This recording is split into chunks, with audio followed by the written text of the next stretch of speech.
And Judge Jeanine Pirro, the host of Justice here on the News Channel. Welcome outside. Who was up? Thank you. You were up late last night. Summer's here. Yeah. Did Hannity? You did a great job. I was watching. Thank you. And tonight. It's great to have you. So a couple of things are going on right now. It just began revealed, I think it's in the Washington Post today, that John Dowd was very close, along with Ty Cobb, to cutting a deal with the president to sit down with the Mueller crew at Camp David between 2 to 6 hours. They even scripted in bathroom breaks. Back in January. Back in January, but it has since fallen apart. Was that a good move? And what would be the next move if Judge Jeanine was in charge?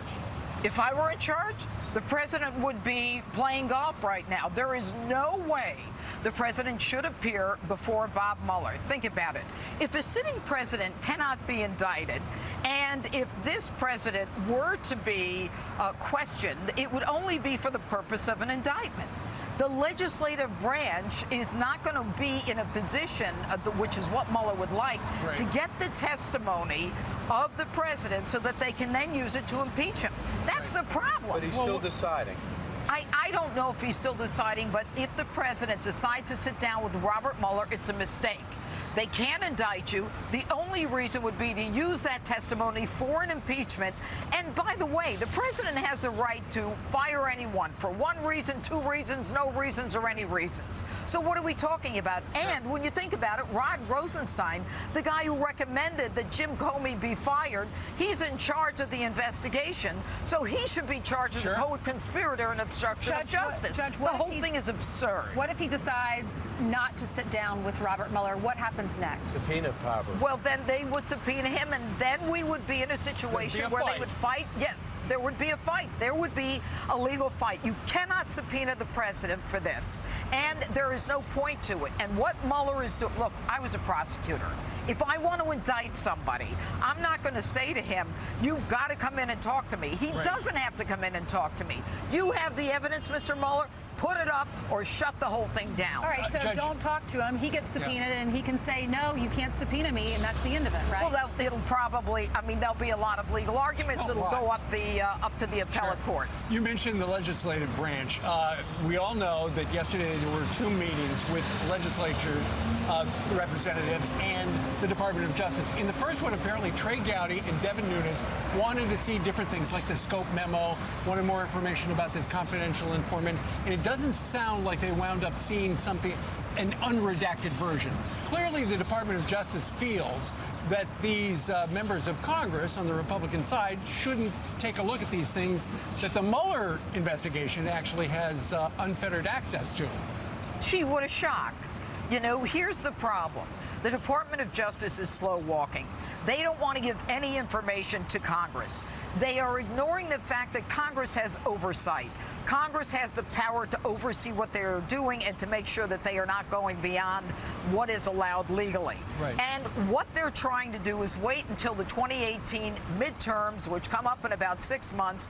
Hopefully they'll get they want someone in the House. They want a majority in the House. This has to finish. It has to be over. Congress has to get off its stuff, hold people in contempt. That's it.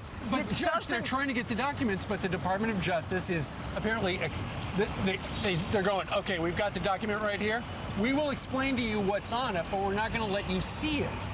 Yeah, well, that's a problem. And as far as I'm concerned, at that point, the people in the Department of Justice, whether it's Rod Rosenstein, I don't care who it is, they have to be impeached. They are not doing their job. They are conflicted.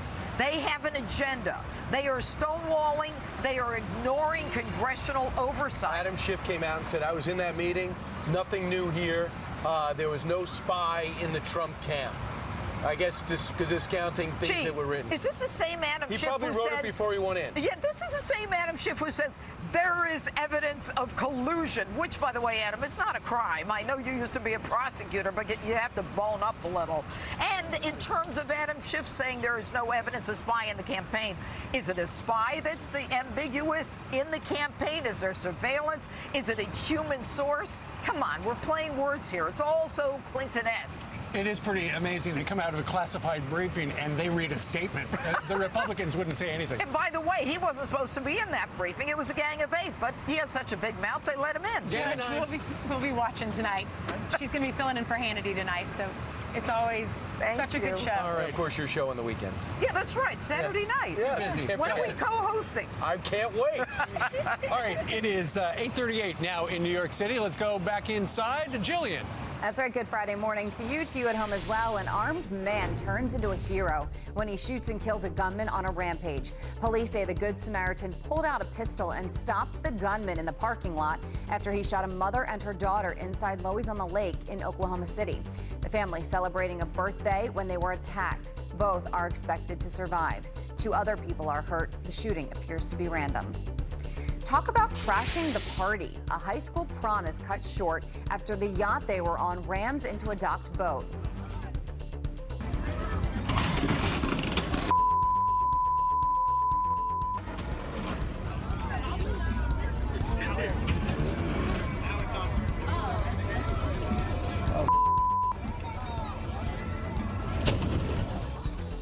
Oops.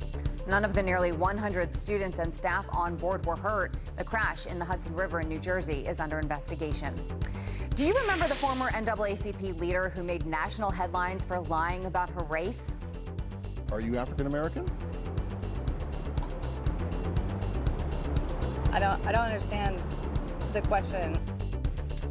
Rachel Dolezal accused of lying again, this time for $9,000 in welfare benefits. Investigators say she didn't report $84,000 in income and could face 15 years behind bars. All right, this one is great. I hate my mom's phone and I wish she never had one. Well, that's what a second grader wrote in an essay that's now going viral, saying their parents are on the phone every day. A teacher in Louisiana posting the response online after asking her students to write about something they wished was never invented. 4 other kids also wrote about cell phones. That is a very interesting take, guys. It is indeed. Janice Dean's got a cell phone. Her kids have cell phones. Janice Dean, right? Hi, what was that, Steve Ducey? It's all about the mom's use of the cell phone. Absolutely. Your kids have cell phones? Whatever he said. We're both outside today. It's hard to hear you. I know I look fantastic today. Thank you so much, Steve Ducey. How are you guys? What are your names? Good. Who are you talking to? My dad. Your dad? Yeah. Oh, hi. What? Hi, Dad. How are you? You good? It's Janice Dean, the weather machine. Oh, excellent. Oh, I'll give you back to your son. Hang on.